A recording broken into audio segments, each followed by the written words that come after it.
천하제 1인 14화 산중의 악마. 새벽 2시 개봉성에서 비밀리에 철수가 시작되었다. 만 명의 병력이 조용히 성문을 빠져나가 어둠 속으로 사라졌다. 하지만 소은천은 떠나지 않았다. 맹주님, 빨리 가셔야 합니다. 귀곡 선생이 재촉했다. 아직입니다. 소은천은 성벽에 서서 명군 진영을 바라보았다. 화약은 다 설치했습니까? 네, 성 전체에 화약을 설치했습니다. 좋습니다. 명군이 성에 들어오면 터뜨립니다. 설빙하가 놀란 표情으로 물었다. 개봉성을 폭파한다고요? 내줄 거면 제대로 내줍니다. 명군에게 선물을 남겨야죠. 소은천의 눈에 차가운 빛이 어렸다. 복수. 철무심과 죽은 동료들을 위한 복수. 새벽 4시 명군 선봉 5,000명이 개봉성에 진입했다. 이상하군. 너무 조용한데 함정 아닌가? 하지만 성 안은 텅 비어 있었다. 천하맹은 이미 떠난 뒤였다. 도망갔다. 천하맹이 도망갔어. 환호성이 터졌다. 성을 점령했다. 승리다. 명군 병사들이 우르르 성 안으로 몰려들었다. 5만 명, 10만 명. 소은천은 멀리 산 위에서 망원경으로 지켜보고 있었다. 이 정도면 충분합니다. 그는 불화살을 쏘아 올렸다. 붉은 불화살이 하늘로 솟구쳤다. 성 안에 숨어있던 천하맹 폭파조가 도화선에 불을 붙였다. 치익. 뭐야 이 소리. 도화선이다. 명군 병사들이 경악했다. 3초 후 쾅. 개봉성 전체가 폭발했다. 폭발은 상상을 초월했다. 성벽, 건물, 탑, 모든 것이 한순간에 날아갔다. 그리고 그 안에 있던 10만 명의 명군도 함께 폭풍이 몰아쳤다. 불기둥이 하늘로 솟구쳤다. 으악. 비명도 폭음에 묻혔다. 폭발이 끝난 후 개봉성이 있던 자리에는 거대한 화염만 타오르고 있었다. 성공했습니다. 귀곡 선생이 중얼거렸다. 하지만 소은천의 표情은 어두웠다. 10만 명을 죽였습니다. 적입니다. 우리를 죽이려던 자들입니다. 알고 있습니다. 하지만 소은천은 불타는 성을 바라보았다. 전쟁은 사람을 괴물로 만든다. 한때는 살인을 거부하던 자신이 이제는 10만 명을 한꺼번에 죽이고 있다. 가십시다. 더 이상 볼 것도 없습니다. 일행은 산속으로 깊숙이 들어갔다. 태양산맥, 험준한 산세와 깊은 계곡, 울창한 숲, 게릴라전을 펼치기 완벽한 지형이었다. 이곳에 본거지를 세웁니다. 소은천은 깊은 계곡 안쪽을 가리켰다. 동굴을 파고 막사를 짓고 함정을 설치합니다. 명군이 쉽게 찾지 못하게 명을 따르겠습니다. 병사들이 흩어져 작업을 시작했다. 하지만 그날 밤 기습이 있었다. 자정, 갑자기 비명이 터졌다. 으악, 적습이다. 하지만 적은 보이지 않았다. 어둠 속에서 화살이 날아왔다. 취익, 어디서 쏘는 거야? 보이지 않아. 공포가 퍼졌다. 소은천이 달려왔다. 진정하십시오. 흩어지지 마십시오. 하지만 이미 혼란에 빠졌다. 병사들이 우왕좌왕했다. 화살 공격이 멈췄다. 그리고 침묵. 끝난 건가? 바로 그때 숲에서 검은 그림자들이 튀어나왔다. 크아악. 백병전이 시작되었다. 하지만 적은 귀신처럼 빨랐다. 공격하고 즉시 사라졌다. 잡아라. 하지만 잡을 수 없었다. 어둠 속에서 적과 아군을 구별할 수도 없었다. 30분간의 혼란 끝에 적이 완전히 사라졌다. 피해 상황은 사망 52명, 부상 100여 명입니다. 적은 한 명도 죽이지 못했습니다. 소은천은 이를 갈았다. 이건 전문가의 솜씨입니다.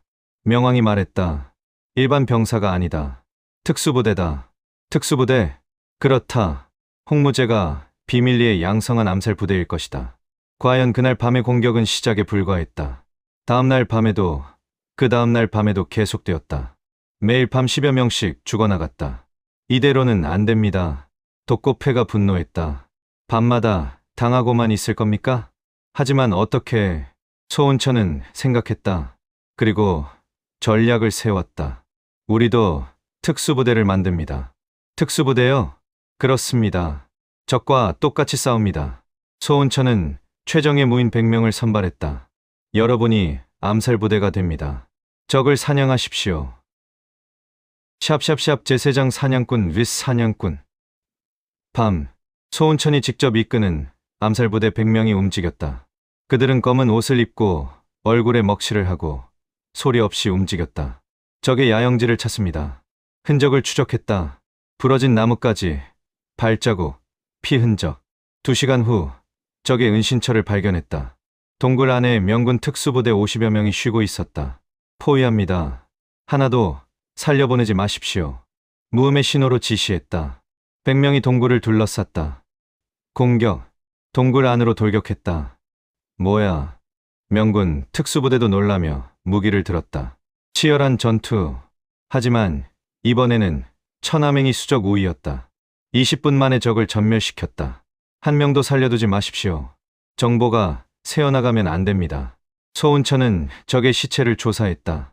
그리고 한 가지를 발견했다. 이건 목에 걸린 작은 패찰. 거기에 글자가 새겨져 있었다. 금이 특수반. 귀국 선생이 설명했다. 금이는 원래 원나라의 비밀 경찰이었습니다. 홍무제가 그들을 흡수해서 특수부대를 만든 모양입니다. 금이 그렇다면 더 많이 있을 것입니다. 아마도. 좋습니다. 우리도 계속 사냥합시다. 그날부터 밤마다 치열한 암살전이 벌어졌다. 천하맹 암살부대, 느스금이 특수반. 둘 다 밤의 사냥꾼들이었다. 한 달이 지났다. 산중에서 이상한 소문이 돌기 시작했다. 귀신이 나타난다더라. 밤의 검은 옷을 입은 귀신이 명군을 습격한다고. 한 번에 100명을 죽인다더라.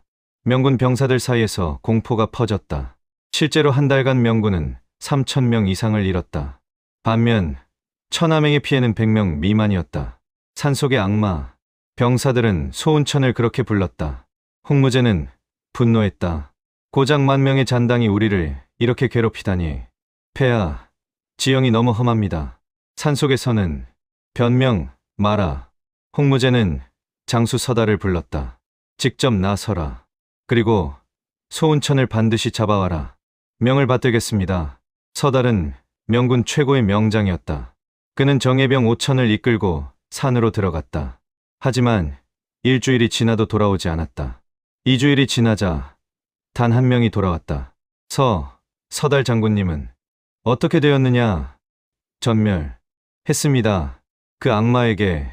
병사는 공포에 떨며 말했다. 검은 옷을 입은 악마가 밤에 나타나서 우리를 하나하나 죽였습니다. 서달까지. 홍무제는 충격을 받았다. 서달은 자신의 오른팔이었다. 그가 죽었다는 것은 소운천, 그자가 이렇게 강했단 말인가. 소운천도 알고 있었다. 이대로 계속되면 명군이 포기할 것이라고. 하지만 홍무제는 포기하지 않았다. 새로운 전략을 들고 나왔다. 산을 불태워라. 예, 산 전체를 불태우는 것이다. 그러면 숨을 곳이 없어진다. 명군은 산 곳곳에 불을 질렀다. 크크크크. 산불이 번졌다. 바람을 타고 삽시간에 퍼졌다. 맹주님, 산불입니다. 모두 높은 곳으로 대피하십시오. 천하맹 병력이 산 정상으로 올라갔다. 하지만 정상에는 명군이 기다리고 있었다. 함정이다. 산 아래에서도 명군이 올라오고 있었다. 상하, 협공, 완벽한 포위망이었다. 이런. 소운천은 급히 판단했다. 계곡으로, 물이 있는 곳으로 가십시오. 계곡의 개울가로 이동했다. 물에 몸을 적셔 불을 피했다. 하지만 명군도 따라왔다. 잡았다. 명군 20,000명이 계곡 입구를 막았다. 절체절명의 위기. 소운천은 주변을 살폈다. 양옆은 절벽, 앞은 명군, 뒤는 산불. 맹주님, 이번에는 정말. 하지만 소운천은 침착했다. 설빙아, 경공으로 절벽을 오를 수 있습니까? 어렵지만 할 수 있어요. 좋습니다. 명왕, 독고패, 정예 무인들은 절벽을 타고 올라갑니다. 나머지는. 소운천은 명군을 바라보았다. 제가 돌파구를 만들겠습니다. 혼자서요? 제 무공이라면 할 수 있습니다. 소운천은 천마검을 뽑았다. 모두 준비하십시오. 제가 신호를 보내면 일제히 돌파합니다. 소운천은 혼자 명군을 향해 걸어갔다. 소운천이다. 잡아라. 명군 20,000명이 일제히 달려들었다. 소은천은 천마검을 하늘로 들어 올렸다. 천마신공 최종 5위. 몸에서 엄청난 기운이 폭발했다. 천마귀원검. 검이 내려갔다. 쾅. 거대한 검비가 대지를 갈랐다. 명군 수백 명이 검기에 맞아 날아갔다. 지금이다. 천하맹 병력이 일제히 돌파했다. 소은천은 혼자 뒤에 남아 명군을 막았다. 1000명, 2000명, 쉴 새 없이 검을 휘둘렀다. 하지만 한계가 있었다. 내공이 바닥나고 있었다. 조금만 더, 조금만 더. 그때 명군 장수 하나가 창을 던졌다. 휘. 소은천은 피하려 했지만 이미 지쳐 있었다. 창이 옆구리를 관통했다. 피가 솟구쳤다. 소은천을 잡았다. 명군이 환호했다. 하지만 소은천은 쓰러지지 않았다. 창을 뽑아내고 다시 검을 들었다. 아직 끝나지 않았다. 피를 흘리며 계속 싸웠다. 마침내 천하맹 병력이 모두 탈출했다는 신호가 왔다. 소은천은 마지막 힘을 다해 경공을 펼쳤다. 절벽을 타고 올라갔다. 명군은 추격했지만 경공에서는 따라올 수 없었다. 산 정상. 소은천은 쓰러졌다. 맹주님. 설빙아가 달려와 그를 부축했다. 의원. 빨리 의원을 부르세요. 의원이 급히 치료했다. 관통상입니다. 다행히 급소는 피했습니다. 하지만 출혈이 심합니다. 살 수 있습니까? 최선을 다하겠습니다. 설빙아는 소은천의 손을 꽉 잡았다. 죽으면 안 돼요. 제발. 소은천은 희미하게 웃었다. 괜찮습니다. 저는 안 죽습니다. 그리고 의식을 잃었다. 사흘 밤낮 동안 고열에 시달렸다. 설빙아는 한시도 떠나지 않고 그를 간호했다. 나흘째 되는 날 소은천이 깨어났다. 여기는 맹주님. 설빙아가 울면서 안았다. 살아나셨어요. 소은천은 주변을 살폈다. 다른 사람들은 모두 무사합니다. 당신 덕분에. 소은천은 안도의 한숨을 쉬었다. 명왕이 들어왔다. 깨어났군. 다행이다. 명군은 산불은 꺼졌다. 하지만 명군은 여전히 산 아래에 진을 치고 있다. 그렇군요. 소은천은 일어나려 했지만 통증에 다시 누웠다. 무리하지 마라. 최소 보름은 쉬어야 한다. 하지만 그동안은 내가 지휘하겠다. 명왕은 소은천의 어깨를 두드렸다. 넌 이미 충분히 했다. 이제 좀 쉬어라. 소은천은 고개를 끄덕였다. 밤. 설빙아가 옆에 앉아 있었다. 당신 너무 무리했어요. 미안합니다. 살아줘서 고마워요. 설빙아는 그의 손을 잡았다. 이 전쟁 언제 끝날까요? 모르겠습니다. 하지만 소은천은 하늘을 바라보았다. 별이 빛나고 있었다. 언젠가는 끝날 것입니다. 그리고 우리는 평화를 맞이할 것입니다. 설빙아는 그의 품에 안겼다. 그날이 빨리 왔으면 좋겠어요. 산속에서 전쟁은 계속되었다. 하지만 희망은 아직 살아 있었다.